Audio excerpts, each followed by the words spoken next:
Aw tulo bɛ adamadenya ani yiriwa rajoso HDFM de mankan na.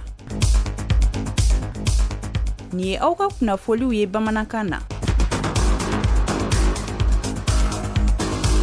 Aw minnu sɔgɔlen don an na yɔrɔ jan ani yɔrɔ suru aw bɛɛ lajɛlen ni yantuma a y'aw bisimila aw ka dɔnkibaru kɛnɛkan na bi dɔnkibaru bakurubaw la an bɛna kuma kalabankorokaw fɛ nɔ AGEFO maaw u ye fɛɛrɛ kɛ ni ka cakɛ bonda kura dɔ kɔni sigi sen kan min baaraw kɔni ma ban fɔlɔ sɔɔni a bɛna kɛ sababuya ye k'an ka jamana kalandenw kɔkɔrɔma don yɔrɔ jan ani yɔrɔ suru la an bɛna kuma o kan bi dɔnkibaru kɔnɔna na ni o tɛmɛna ka bɔ yen an na taa marabolo kɔnɔna na ni o ye narakaw fɛ nɔ baara kuraw bɛ sen na waasa ka se ka dugukolo labɛn dugukolo bɛ se ka nafa ɲɛ cikɛlaw ye cogoya min na an bɛna kuma o fana kan bi dɔnkibaru kɔnɔ ninnu de ye bakurubaw ye kunnafoni wɛrɛw bɛ ka fara minnu kan sɔɔni an bɛna walawalaliw kɛ a y'aw bisimila dɔnkibaru kɛnɛkan na.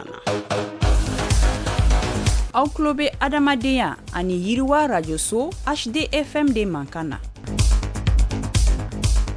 Aw dangana ko kura dɔnkibaru kɛnɛkan na i n'a fɔ an bɔra k'a fɔ kunnafoni daminɛw la cogoya min na an ka jamana ale kalanko yiriwa hokumu kɔnɔna na min ye AGEFO maaw olu kɔni ye cakɛ bonda kura kɔni nun don min ye kalabankorokaw fɛ nɔ min bɛna kɛ sababuya ye ka subahana mansin caman kɔni bila fɛn min ye denmisɛnninakaw ni o ye faso maliba denw ye u ka se ka dɔnniya kuraw kɔni sɔrɔ yɔrɔ jan ani yɔrɔ suru kɔni na waasa ka se ka a yɔrɔw bɛɛ lajɛlen kɔni jateminɛ an ka jamana minisiri min bɛ ni ale ka baaraw kɔni ɲɛsinnen don kalanko yiriwaw kɔni mɔ ni o ye Amadu Sisabane ale wulila ka taa i ɲɛda baarakɛtaw kɔni ka ni ka jateminɛ a baara waɲa bɛ cogo di fɛn min ye n'i y'a ta k'a lajɛ nin cakɛ bonda in a laɲini ye mun ye ka se ka an ka jamana kalandenw minnu bɛ yɔrɔ jan na ani minnu bɛ yɔrɔ suru la ka se ka min ye subahana mansin kɔni bila u ka bila la min bɛna u dɛmɛ ka dɔnniya kuraw kɔni di u ma waasa u bɛ se ka bɔ nɔgɔ la cogoya min na.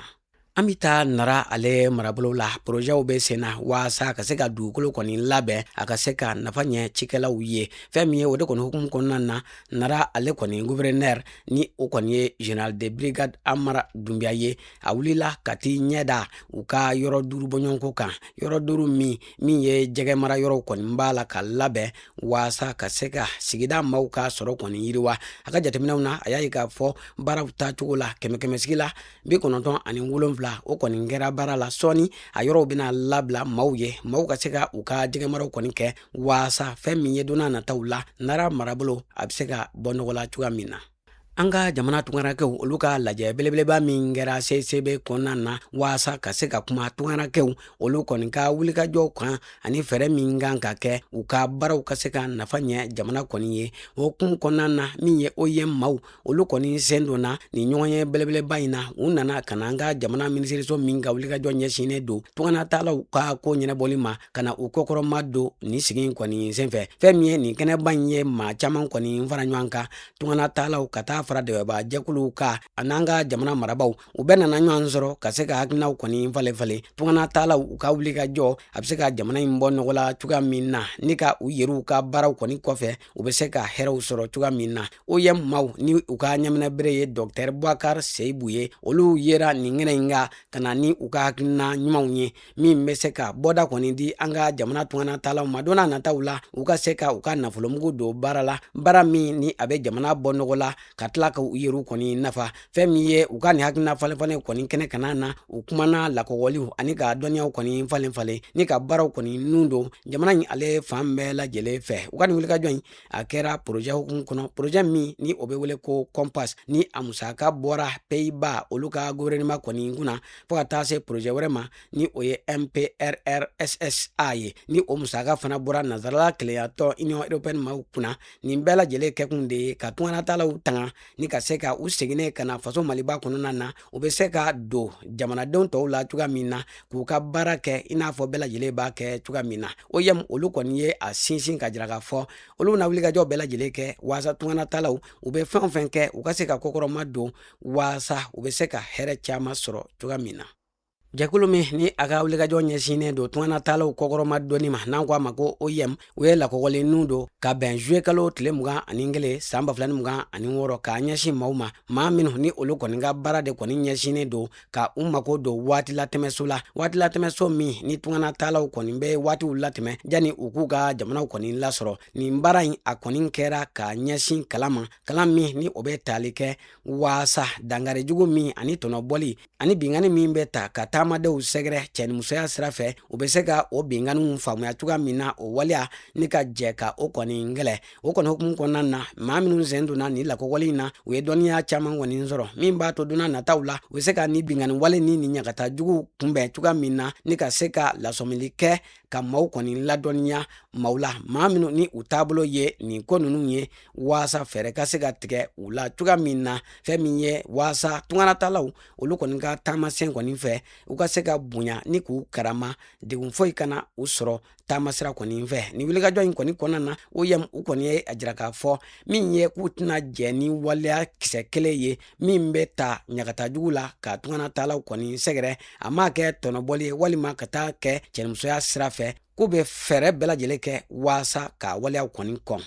Alamisa juwe kalo tile 16 san 2026 plan international Mali maaw k'a fara min ye communitas fo ka taa se blogɛriw olu ka tɔnkulu mɔ u jɛra ni ka lakɔli ta k'a ɲɛsin an ka jamana bogotigininw ma an ka jamana marabolo caman na Bamakɔ Buguni Joyila Bila ka taa se Kita kɔni mɔ maa 50 bɔɲɔgɔnko olu kɔni galanna bɔlɔlɔ ale kɔni labaara cogo ɲuman kɔni na waasa u bɛ se ka tɔnɔbɔ cogoya min na ka kunnafoni sɛgɛsɛgɛ ani ka lakana baaraw kɔni kɛ min ye bɔlɔlɔ kɔni sira fɛ ani ka bɔlɔlɔ labaara ka se ka tɔnɔ kɔni sɔrɔ a la musolakaw ka olu ka hakɛw kɔni lafasa a sanfɛ u kalanna ni damata de kɔni na nin kɛnɛ in kɔni ye a jira k'a fɔ an ka jamana musolakaw u n'u hakiliw bɛ ɲɔgɔn fɛ an'u ka dɔnko a kɛra sababu ɲuman fana ye maa caman kɔni ye faamuya sɔrɔ bɔlɔlɔ ale labaara cogo ɲuman na waasa ka se ka den kɛrɛfɛ kɔni kɛlɛ ni ka yɛlɛma kɔni don an ka jamana musolakaw olu ka lahala la jamana in kɔnɔ. An ka jamana kunnafoniyaw kɔfɛ an bɛ taa kɔkan jamana ale kibaranw la an b'o daminɛ Ukraine jamana na fɛn min ye ko kɛlɛ min nun donnen don Ukraine jamana na a kɛlɛ don sababuya ye ka degun ta ka jamanaden kan labilalen caman kɔni sɛgɛrɛ barisabu a jirala k'a fɔ san 2026 a kalo 6 fɔlɔ kɔni na min ye degun caman de kɔni tara ka dugudenw sɛgɛrɛ maa caman bɔnɛna u ni na ni ka caman kɔni jogi fɛn min ye n'i y'a ta k'a lajɛ ko dɔ kɔni farala maa degun ta kan ɲinɛ ka tɛmɛ sango kɔni ka fɛn min ye n'i y'a ta k'a lajɛ o de la min ye buna adamadenya dɛmɛjɛkulu olu kɔni kɛlen don ka wulikajɔ kɔni sabati waasa Ukraine kɛlɛ a bɛ se ka nɔgɔya cogoya min na jamanaden kan labilalen olu ka se ka tanga.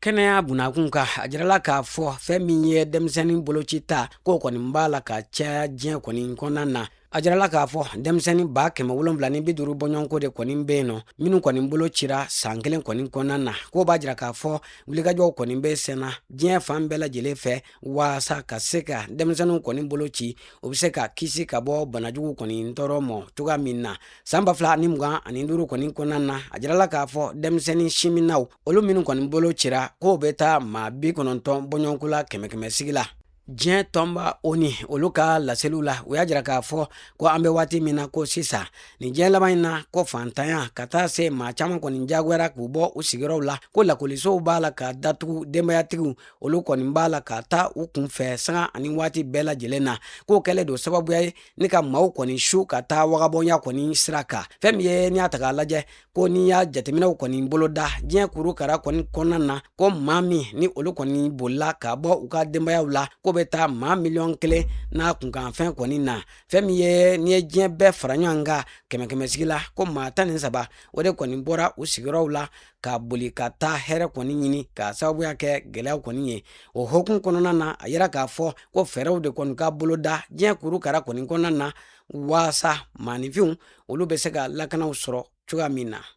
Diɲɛ tɔnba Nations Unies ka jateminɛw la a y'a jira k'a fɔ min ye denmisɛnnin 892 bɔɲɔgɔnko ko olu de kɔni tara min ye marifa ta jɛkulu kɔni fɛ san 2025 kɔni kɔnɔna na o tɛmɛnen kɔ ka bɔ yen nɔ min ye denmisɛnnin 600 ani 20 bɔɲɔgɔn ko olu kɔni bɔnɛna u ni na 200 ani 77 bɔɲɔgɔn be yen ko olu kɔni jasora ko ni ye nin bɛɛ lajɛlen kɔni fara ɲɔgɔn kan min ye ɲagata 2,000 ani 88 bɔɲɔgɔn ko de kɔni tara ka denmisɛnnin 1,000 ani 600 ani 61 kɔni sɛgɛrɛ diɲɛ kurukara kɔnɔna na. An lamɛnbaaw an b'a bɛɛ lajɛlen fo ka bɛɛ lajɛlen waleɲuman dɔ nin kun ye aw ka dɔnkibaro ye bunadamadenya ani yiriwa rajoso HDFM sanfɛ min lasera aw ma aw balimakɛ n'aw denkɛ Idrissa Badimi fɛ maa min tɛgɛ bɛ nɛgɛw la o ye Jose Tera ye a k'an bɛɛ waati wɛrɛw la.